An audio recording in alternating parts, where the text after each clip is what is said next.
Hello students, welcome to my channel. हम chapter 8 start कर रखा है हमने। तो 8.1 एक्सरसाइज क्वेश्चन नंबर फर्स्ट पहले कर चुके हैं। अभी क्वेश्चन नंबर सेकंड को करेंगे। देखिए, दर्शाइए कि एक वर्ग के विकर्ण बराबर होते हैं और एक दूसरे को समकोण पर समद्विभाजित करते हैं। ये हमने एक वर्ग बना लिया। वर्ग क्या होता है? जिसकी चारों भुजाएं बराबर हो और जिसके चारों कोण 90 डिग्री के हो। ठीक है, ये अंडरस्टूड है वर्ग में। और एक दूसरे को समकोण पर समद्विभाजित करें। अब हमें दर्शाना ये है, दर्शाइए कि एक वर्ग के विकर्ण बराबर होते हैं means AC is equal to BD दिखाना है हमें। फर्स्ट पॉइंट लिख लेते हैं इसको कि सिद्ध क्या करना है हमें। लिखेंगे पहले सिद्ध करना है is equal to, first point है कि AC is equal to BD हो जाए। सेकंड पॉइंट क्या सिद्ध करना है? एक दूसरे को समकोण पर समद्विभाजित करें।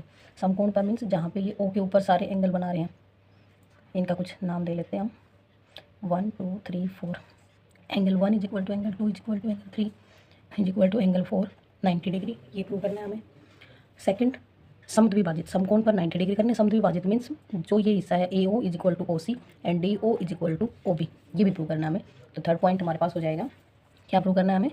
EO is equal to OB and DO is equal to OB, ये प्रूव करना है हमें। अब हम देखेंगे कि कौन कौन सी त्रिभुज लेकर हम सर्वांग प्रूव कर सकते हैं। सर्वांग क्षमता से हमारे सारे पार्ट्स क्लियर हो जाएंगे। तो सबसे पहले हमें AC, ये वाली AC और BD ये लाइन प्रूव करनी है। तो ये लाइनें जिन दो ट्रायंगल्स में यूज हो रखी हैं, देखिए मैं रेड पेन से दिखा देती हूँ अलग से। जैसे कि एक ये ट्रायंगल लेंगे हम और दूसरी हम ये वाली त्रिभुज ले लेंगे जो मैंने रेड लाइन से बनाई है, ABC एंड ABD ये लेंगे क्योंकि इन दोनों में हमारे पास AC और BD यूज हो रखे हैं। हम इसको सर्वांग प्रूव कर लेंगे बाई CPCT रूल से। हमारे पास क्या हो जाएगा? AC और BD इक्वल हो जाएंगे। तो सबसे पहले हम लेंगे ट्रायंगल ABC और ट्रायंगल ABD। ठीक है, अब इसमें देखो हमारे पास गिवन क्या है। ABD में AD is equal to BC है। AD is equal to BC है क्योंकि वो क्या है? वर्ग की भुजाएं हैं। AD is equal to BC, वर्ग की सम्मुख भुजाएं बराबर होती हैं। वर्ग की सम्मुख भुजाएं। दूसरा हमारे पास इस वाले ट्रायंगल में DAB में ये एंगल 90 है और ABC में एंगल B 90 है। तो हम लिखेंगे angle A is equal to angle B is equal to 90 degree है। तो इसको हम ऐसे लिख सकते हैं प्रत्येक 90। ठीक है, अब थर्ड वन जो AB लाइन है, दोनों ट्रायंगल में यूज हो रखी है, इधर से इसमें भी और इधर से इसमें भी। तो AB हमारे पास क्या हो गया? उबेनिस्ट। AB is equal to AB और इसका रीजन क्या हो जाएगा? ये उबेनिस्ट है। उबेनिस्ट मीन्स दोनों त्रिभुजों में आई है। अब सर्वांग क्षमता के लिए हमें कोई भी 3 प्रॉपर्टी चाहिए, 3 हमें मिल गई। अब हम बोल सकते हैं ट्रायंगल ABC सर्वांगक्षम है हमारे पास ABD की। और कौन सा सर्वांग क्षमता का रूल लगा है? 2 साइड है हमारे पास और एक एंगल, साइड एंगल साइड सर्वांग क्षमता। ठीक है, अब हमें जो चाहिए था फर्स्ट पार्ट, ये हमने फर्स्ट पार्ट, ये दोनों ट्रायंगल जो रेड लाइन से मैंने कवर की हैं, ये दोनों अगर हमारे पास सर्वांगक्षम आ गए तो बाकी बचे हुए जितने भी पार्ट है इसके वो सारे ऑटोमेटिक हमारे क्या हो गए? इक्वल हो गए बाई CPCT रूल से। तो AC side is equal to BC side हो गया हमारे पास। AC is equal to BD, ये क्या हो जाएगा? बाई CPCT से common parts of common triangle. ठीक है, फर्स्ट पार्ट हमारे पास प्रूव हो गया। अब हमें सेकंड करना है, इन सभी एंगल्स को हमें क्या लाना है? 90 डिग्री लाना है। 90 डिग्री लाना है तो हम कौन सी ट्रायंगल से लेंगे? देखो कोई भी 2 ट्रायंगल ले सकते हैं, चाहे ये वाले, चाहे इधर की, चाहे इधर की, चाहे इधर की, क्योंकि ये एक स्ट्रेट लाइन बना रही है। अभी हमने प्रूव कर लिया कि AC लाइन BD के इक्वल है। तो मतलब ये लाइन एक स्ट्रेट है, सीधी लाइन है। और सीधी लाइन अपने, जब ये कोई सीधी लाइन और उसको कोई लाइन काटे तो उसके दोनों तरफ जो एंगल बनते हैं उन दोनों एंगल्स का सम हमारे पास क्या होता है? हमेशा 180 डिग्री होता है। तो सेकेंड पार्ट के लिए हम लेंगे ट्रायंगल त्रिभुज AOB और त्रिभुज BOC, ये वाले लिए मैंने दोनों, AOB और BOC। ठीक है, ये दोनों लिए। ठीक है, तो अब इनमें हमारे पास क्या हो जाएगा कि AC जो है वो हमारी स्ट्रेट लाइन है। ठीक है, अब स्ट्रेट लाइन है हमारे पास तो angle 2 plus angle 3 is equal to हमारे पास क्या होगा? 90 डिग्री होगा। Angle 2 plus angle 3 is equal to, sorry 90 नहीं 180 डिग्री होगा। एक रेखीय युग्म है। ठीक है, रेखीय युग्म बना दिया, लेकिन उससे पहले हमें क्या करना पड़ेगा? एंगल 2 और एंगल 3 को इक्वल प्रूव करना पड़ेगा। ठीक है, तभी हम एंगल 2 की बजाय एंगल 3 या 3 की बजाय 2 लिख पाएंगे, ताकि हमारा जो हमें प्रूव करना है 90 डिग्री वो आ जाए। तो उससे पहले हमें इनकी सर्वांग क्षमता प्रूव करनी पड़ेगी। चलो देखते हैं इनमें क्या क्या है। देखो OB line, OB is equal to OB है हमारे पास उभयनिष्ठ। ठीक है, उसके बाद हमारे पास कौन सी लाइन इक्वल है? AB is equal, sorry A B is equal to B C है, क्योंकि ये क्या है, वर्ग की भुजाएं, तो वर्ग की चारों भुजाएं बराबर होती हैं। A B is equal to B C क्या हो जाएगा हमारे पास, A B is equal to B C वर्ग की भुजाएं, ठीक है। A B is equal to B C हमारे पास क्या हो गया, वर्ग की भुजाएं। अब इसमें हमें थर्ड ढूंढना है कि क्या कॉमन हो सकता है। थर्ड हमें नहीं मिल रहा है, इसका मतलब ये वाला पार्ट हमारा पहले प्रूव होगा, ठीक है। पहले इस पार्ट को प्रूव करेंगे कि ये वाली साइड इक्वल है, तभी हम प्रूव कर पाएंगे कि ये 90 है। तो पहले हमारे पास हम थर्ड पार्ट को सोल्व करेंगे, वहाँ से हमें बहुत सारे साइड्स कॉमन मिलेंगे, एंगल मिलेंगे, उनको हम यहाँ पे यूज़ करेंगे। इसको हम सेकंड मान लेंगे, इसको थर्ड पार्ट, ठीक है। थर्ड को पहले सोल्व करेंगे हम। ए ओ, इसमें ए ओ और O C, D O and O B, ये सब प्रूव करना है। तो जहाँ जहाँ ये वाली लाइनें यूज हो रखी उन ट्रायंगल्स को लेंगे हम, ठीक है।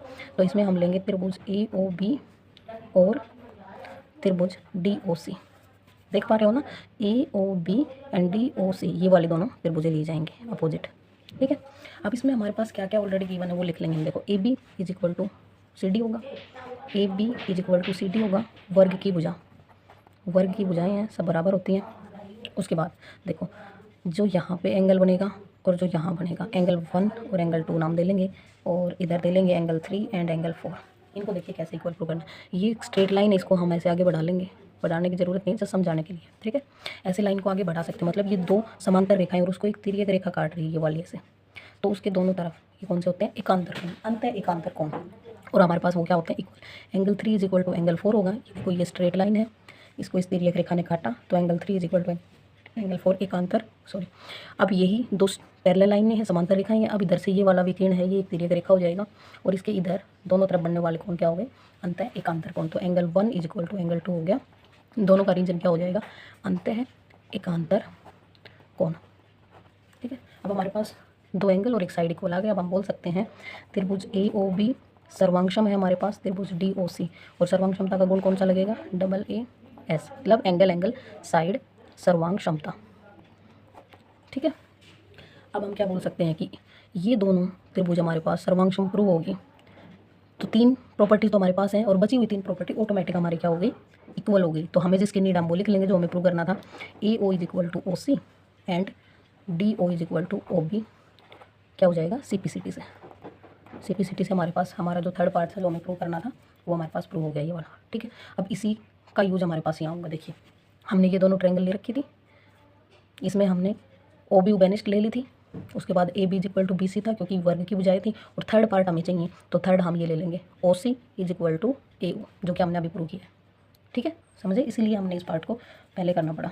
ए O is equal to O C क्या किया है हमने, अभी सिद्ध किया है, सिद्ध किया है, ओके। अब सिद्ध कर लिया तो हमारे पास 3 प्रॉपर्टी इक्वल होगी इन दोनों ट्रायंगल्स के लिए। तो हम इसको भी लिख सकते हैं, ट्रायंगल त्रिभुज ए ओ बी सर्वांगसम है त्रिभुज बी ओ सी के, कौन से रूल से, तीनों ही भुजाएं हमारे पास, तो ट्रिपल एस सर्वांग क्षमता से, ठीक है। ट्रिपल एस सर्वांग क्षमता से हमारे पास इक्वल होगी। अभी हमें जो चाहिए था अब वो देख लो। अगर ये दोनों सर्वांगसम हैं, 3 पार्ट ऑलरेडी प्रूव हो गए, तो बचे हुए 3 पार्ट भी इक्वल हैं। जैसे कि ये angle 2 is equal to angle 3 हो गया हमारे पास, इससे angle 2 is equal to angle 3 C P C T से। जो मैंने ये एंगल 2 3 1 4 ये सब माने हैं, ओहो ये 1 2 3 4 हमने यहाँ मान लिए, तो 1 2 3 यही मान ली।